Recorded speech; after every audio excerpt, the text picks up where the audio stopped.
branch line is important, and so is Edward's. But their track and bridges are not so strong as those on the main line. Sir Topham Hatt does not allow the heavier main line engines like Gordon to run on them. But one day, the way Gordon was talking, you would have thought Sir Topham Hatt had given this order for quite another reason.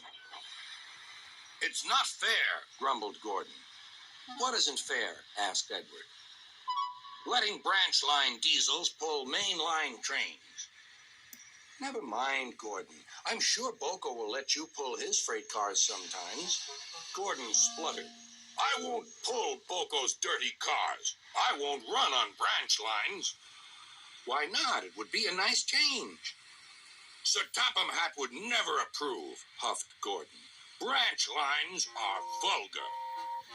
Gordon puffed away. Edward chuckled and followed him to the station. Every evening, the two engines pull two fast trains from the station. Gordon always leaves first with an express for the main line. Edward follows 5 minutes later with his train for the branch line.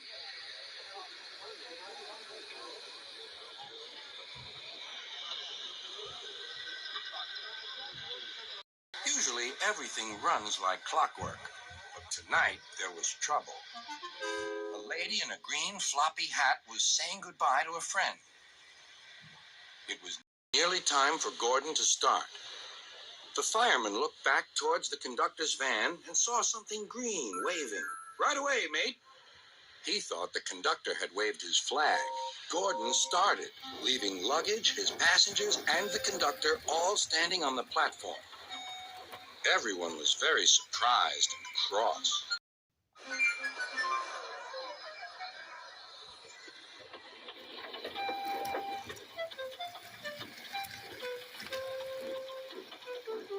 To make matters worse, by the time Gordon had been stopped and brought back, Edward was already late with his train.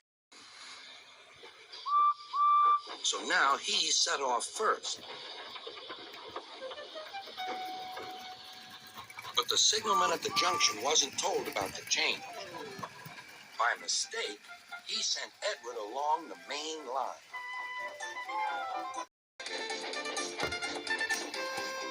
Gordon was sent along the branch and arrived cold and cross on one of the sidings near the harbor.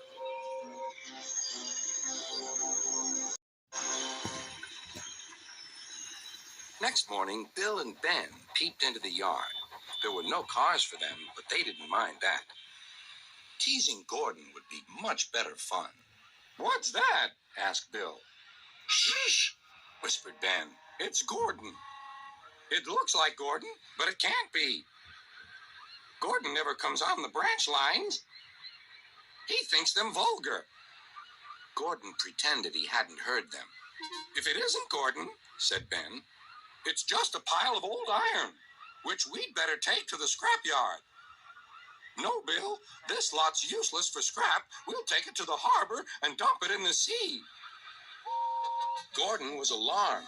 "I am Gordon. Stop! Stop!" Boko suddenly arrived. Gordon thought him the most beautiful sight he had ever seen. "Boko, my dear engine, save me!" Boko quickly sized up the situation and threatened to take away the cars he had brought for Bill and Ben. This made the twins behave at once. Gordon thought Boko was wonderful. "Those little demons, how do you do it?" "Ah, well," said Boko, "it's just a knack." Gordon still believes that Boko saved his life, but we know the twins were only teasing, don't we?